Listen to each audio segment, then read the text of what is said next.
morning everyone. In this occasion, today we will discuss about agreement. What is agreement? Mungkin kalian mikirnya agree itu setuju, agreement itu perjanjian atau persetujuan. No, agreement in this case is agreement in the term of grammar. Agreement yang akan saya bahas kali ini adalah agreement dalam grammar. Agreement dalam grammar, it means seperti ini. Jadi subject and verb agreement. First, subject and verb agreement. Jadi kalau subjeknya I, verbnya harus apa?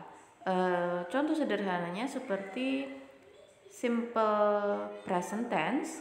Itu kan kalau he, she, it, verbnya harus diikuti s atau es. She works. Nggak mungkin I works gitu ya. Jadi she works.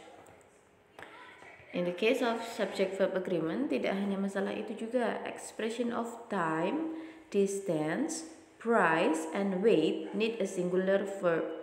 Maksudnya gimana? Jadi waktu, jarak, harga, ataupun berat itu dianggap singular. Singular itu apa sih? Singular itu tunggal, plural itu jamak. Jadi waktu, jarak, uang, berat itu dianggap single, dianggap satu. Contohnya 20,000 rupiah is too much to spend on lunch every day. Nah, 20.000 itu to be-nya, verb-nya pakainya is bukan are karena dia dianggap singular. Sama juga 25 km is too far. 25 kilo itu terlalu jauh, contohnya seperti itu. Tidak hanya waktu, distance, price, dan weight, tapi fraction or their equivalence, the noun determines the verb. Fraction itu apa sih? Itu loh, pecahan. Jadi kalau setengah, 3/4, 2/, nah di sini case-nya contohnya 2/3. 2/3 itu 2/3. 2/3 of the land has been sold. 2/3 of the products have been sold. Nah, untuk fraction itu tergantung kata benda yang mengikutinya. Jadi 2/3 dari tanah telah dijual. Tanah itu kan singular, nggak bisa dihitung. Jadi pakainya has. Sementara products itu bisa dihitung. Jadi 2/3-nya produk itu berapa itu bisa dihitung. Jadi pakai plural. Loh, tanah bisa dihitung kok Bu? Lah tanah nanti kan 2/3-nya 2/3-nya tanah itu berarti kan berapa hektar gitu kan ya. Hektar itu kan distance kembali ke poin pertama. Distance itu dianggap singular, dianggap satu.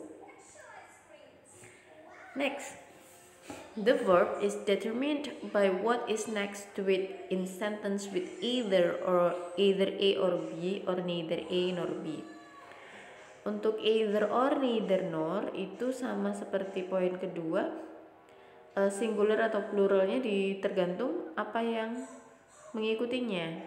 Contohnya, either the departmental head or his staffs are going to help us.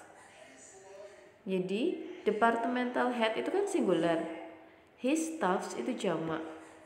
Tapi di sini subjeknya kita ambil sebentar. Subjeknya kita ambil his staff-nya. Jadi yang terakhir yang mengikuti or be. Jadi his staff itu jamak pakainya are. Tapi kan the department head kan satu, tapi yang terakhir disebutkan itu jamak. Jadi pakai are. Next, ada juga agreement antara adjective or determiner noun.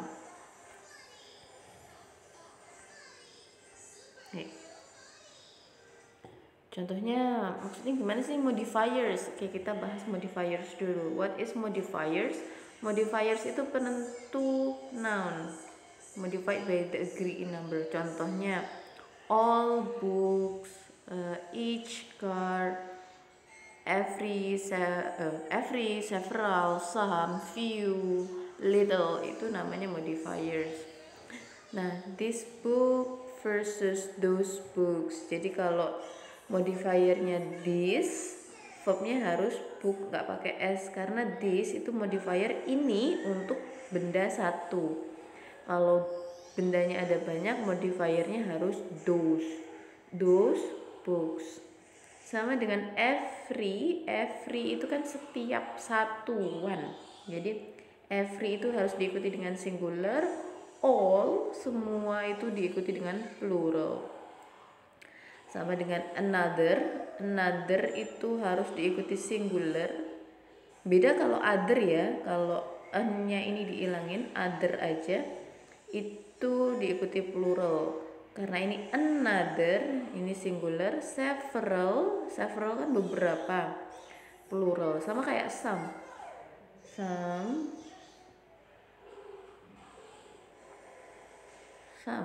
itu juga plural, beberapa. Each itu mirip seperti every ya, singular. Each car. Most kan paling banyak harusnya satu dong Bu. Nah, tapi most di sini artinya adalah kebanyakan cars, jadi plural. Okay. Next, every and another can be followed by either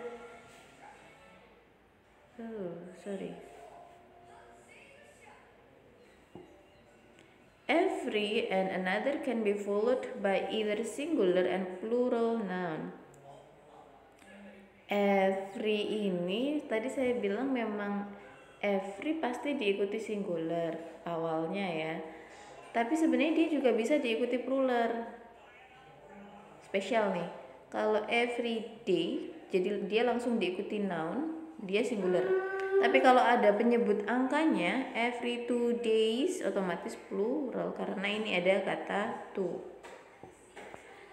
Sama seperti another, dia juga bisa singular, bisa plural. Kalau langsung diikuti nounnya dia singular. Tapi kalau ada penyebutnya angka, dia jadi plural. Tapi kalau tidak ada penyebut, dia otomatis harus singular. Misalkan maksudnya penyebut apa sih? Angkanya itu loh. Kalau tidak ada angkanya ya berarti dia otomatis singular. Seperti everyone, every person, every chair. Kalau every 2 weeks ya kan ada kata to, otomatis dia plural. Next. Agreement yang terakhir adalah noun pronoun agreement. Noun pronoun agreement itu apa sih? Jadi pronoun itu adalah kata ganti orang. Noun itu adalah kata benda. Contohnya, the members of John's department are early risers. They rise at 6 a.m. Subjeknya apa? Kalau kita nggak tahu, subjeknya itu adalah the members-nya ini. Orangnya ada banyak kan? Berarti pakainya they. Anggota dari departemennya John, jadi ini subjeknya bukan John ya, subjeknya adalah anggotanya. Anggota dari departemennya John itu early risers. Early risers itu adalah orang yang suka bangun pagi. Mereka they rise at 6 a.m. Mereka bangun jam 6 pagi. Kalau menurut Western people 6 pagi itu pagi ya. Kalau kita paginya subuh. Next, they advise her to take care of herself. Mereka memberi saran dia perempuan untuk menjaga dirinya sendiri. Herself, dirinya siapa? Dirinya dia, bukan their self. Masa iya mereka memberi saran kepada dia untuk menjaga diri mereka? Oh ya bisa aja sih sebenarnya. But in this case yang dimaksud adalah herself. That's it tentang agreement. Any questions are welcome. Biasanya mungkin bingung ya aplikasinya agreement itu gimana sih? That's why mending habis ini langsung we move to Kahoot to exercise. Jadi latihan soal aja, nanti I'll explain more.